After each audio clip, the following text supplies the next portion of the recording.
Hello, we're starting week 11 of the semester, and one of the first assignments that you have this week is preparing for quiz 3.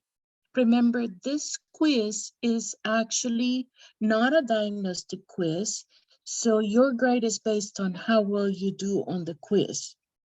You have 3 tries, so I recommend take one as soon as possible. Take notes from it so you see what you've done wrong, ask questions in the discussions, and then take it a second time and possibly a third time. The system will automatically give me the highest grade of the 3 tries, so don't worry about doing better or doing worse actually on a particular try. I will take automatically the highest. I have selected a question from 4.6 that a lot of you actually missed on your homework for 4.6, and also a question from 4.2 to go over to prepare for this quiz. So let me go ahead and maximize my document and then share my screen. So this is actually a question from section 4.2, and it's a question that will require our calculator. Let me open that real quick, what you read then. So it talks about how the table to the right lists the numbers in thousands of people in a region over 100 years old for the selected years. So the top number is the year, and the bottom number n is actually the number of people in thousands, the number of people that are over 100 years old. You're asked to use regression, where x is the number of years after 1950, to find a polynomial of degree 3 that models the data. So right here you have probably one of the trickiest things about this problem, and that we're going to use an x. We're going to use x for the year, but notice that it says that x is the number of years after 1950. So technically, yes, x is the year, but actually, we're not going to use 1950. We're going to call that 0. 1960 will be 10.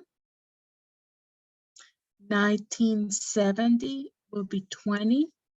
1980 will be 30, and 1990 will be 40. So for x, you're actually using these numbers, not the 1950, 1960, and so on. Now, the n is going to be our y values, and we use 3, 4, 17, 36, 79. And that's really what you need to enter in your calculator to be able to find a cubic polynomial. Now, also notice that in part A, they give you the space to enter the coefficients for the x cubed, for the x and the constant. I didn't actually show the rest of the problem because I wanted us to do it together. But one thing that you have to pay attention to that is also kind of tricky, it's going to tell you how to round those answers right there. So I'm going to just say that it says round to 3 decimal places. I'm actually making that up because I cut it off.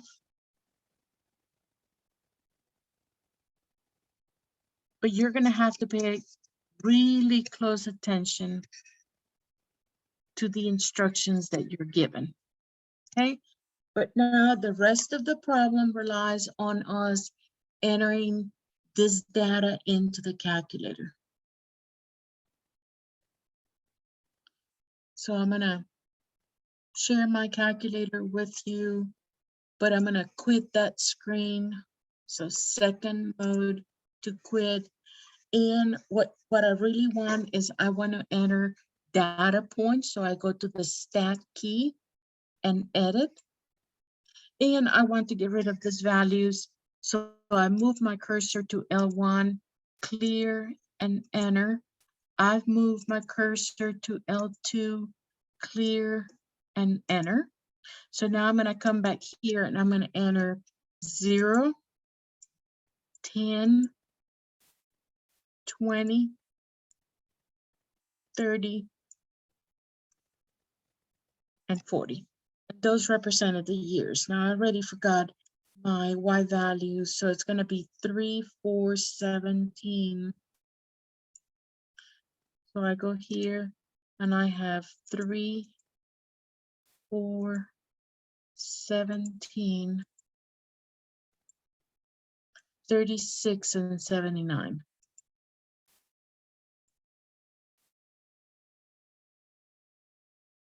And before we do anything else, let's make sure that we have copied those values correctly. So I have 0, 10, 20, 30, and 40, 3, 4, 17, 36, and 79. So I'm going to go back to the calculator. And I have 3, 4, 17, 36, 79. They look correct. So now I am going to look for a cubic polynomial, which means I want a cubic regression. So I go to the stat key. This time I calculate and choice number 6 for cubic. And this is just giving you a chance to make sure you enter your x's in list 1, your y values in list 2. And so we did. Now we're going to go to calculate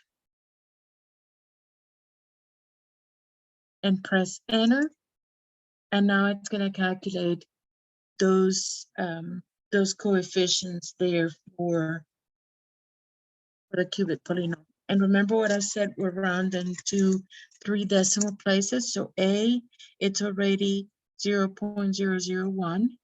B, rounded to 3 decimal places, will be 0.004. C will be 0.12. Notice it's an 8 followed by a 5, so I'm going to use 0.129. And D will be 2.657. So now I'm going to go back to my document where I'm writing that. So then now we're going to enter the values here in each of those coefficients. So for the x cubed, I have 0.001. For the x squared, I have 0.004. For x, I have 0.129. And then the constant D was 2.657. And that answers part A. Now, part B, we're going to do it on the calculator, but it says graph the function. So we're going to have to enter that and the data. So we go back to the calculator.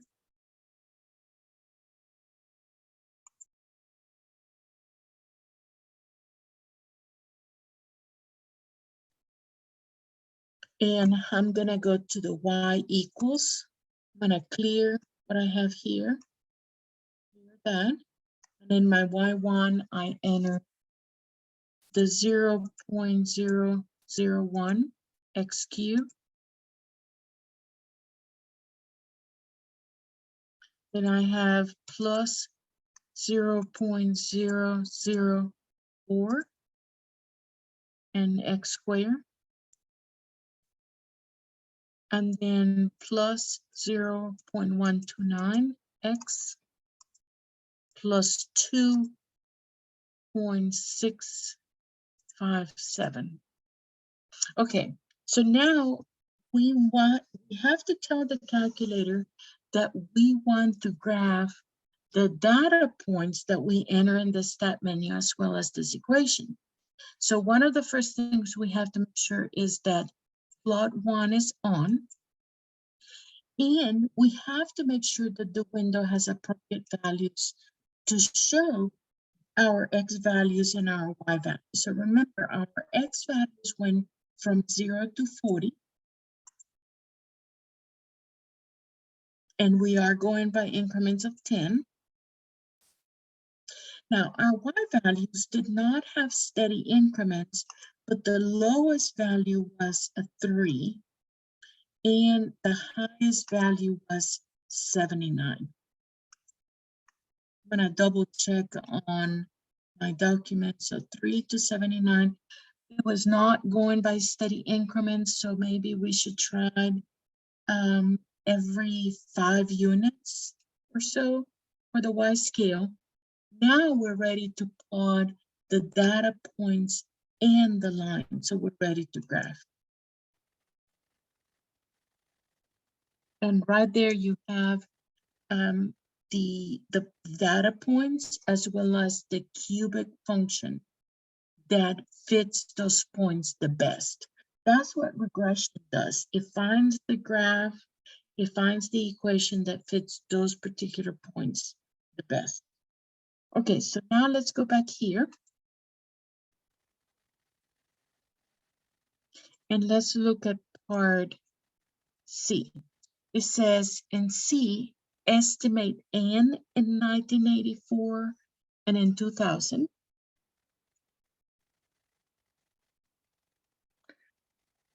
So we want to know what is N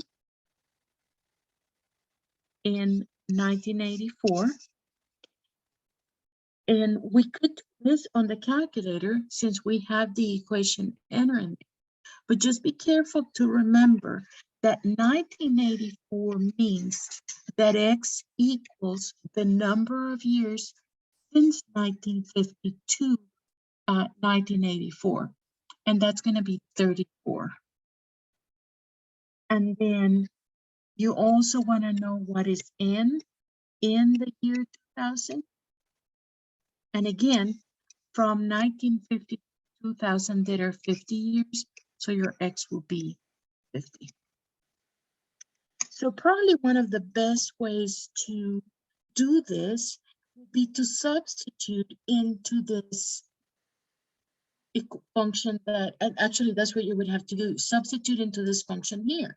But it is kind of tedious because you're having to take the 34 cubed times that, the 34 squared times that, and so on.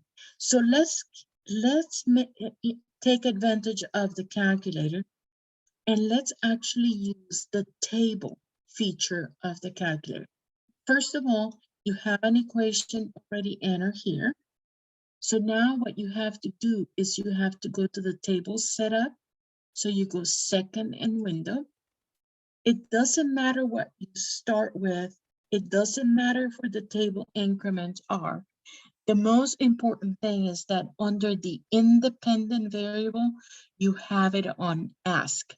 Ask for a value of X. Otherwise, it will look like this. It's on auto. We don't want it on auto. We want it to ask. So I move my cursor to the word ask, press enter. And now I'm actually ready to use the table. So I go second and graph for the table. And the nice thing is I can now enter 34. And the calculator is doing the calculations for me by putting that X equals 34 into the function that we found. And we enter 50. And that will give us the actual values. So let me go ahead and go back in on our writing document. And let's write our answers.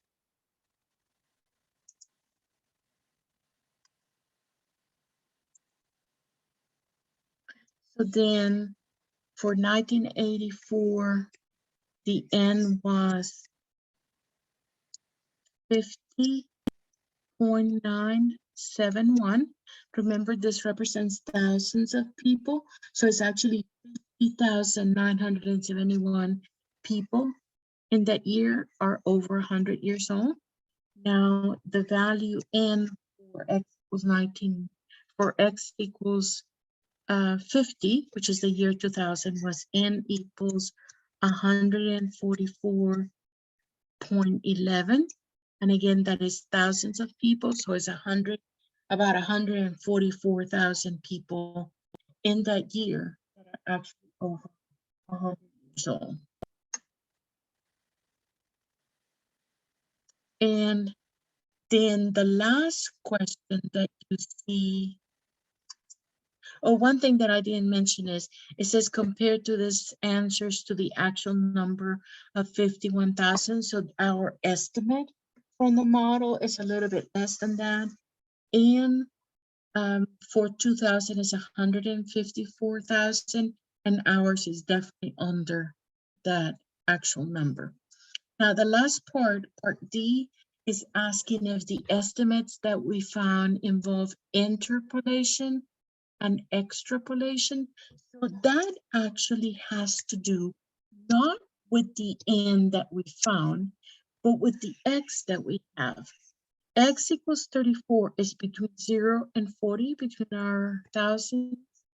In the years, it's actually between those values. So this requires interpolation.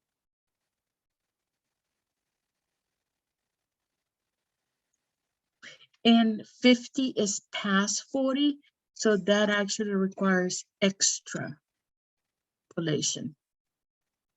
So it doesn't refer to the actual values that we got here, but it refers to the X numbers that we have. Okay, so now we're going to look at a problem from section 4.6. It's actually a word problem. I'm going to try to make it bigger, but that may be as big as it gets. So this exercise from 4.6, it talks about, it's basically a rational function, and it talks about vehicles arriving at a parking garage. So it says if 2 parking attendants can wait on 10 vehicles per minute, and vehicles are leaving the parking garage randomly at an average rate of X vehicles per minute. So that's actually important for us. Then they're randomly leaving at an average of X vehicles per minute. So that actual X represents the number of vehicles per minute that are leaving the garage. Then it says, then the average time in minutes spent waiting in line. So that's something else that is important. The T, the capital T, is the average time in minutes that a vehicle spends waiting in line and paying the attendant. And it's actually given by this formula, where the X's are between 0 and 10. Okay, and the formula is T of X equals negative 1 over X minus 10. It says a graph of T is shown to the right. I actually put it here below, and it says, and then it says complete parts A and B below. So I had answered part A to actually be able to look at part B. So it says, this is what you were asked to do in part A. Evaluate T of 5 and T of 9.5.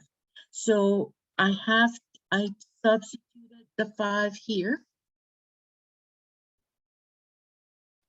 And you can do this on the calculator. But when I substituted the 5 here, 5 minus 10 gives me a negative 5.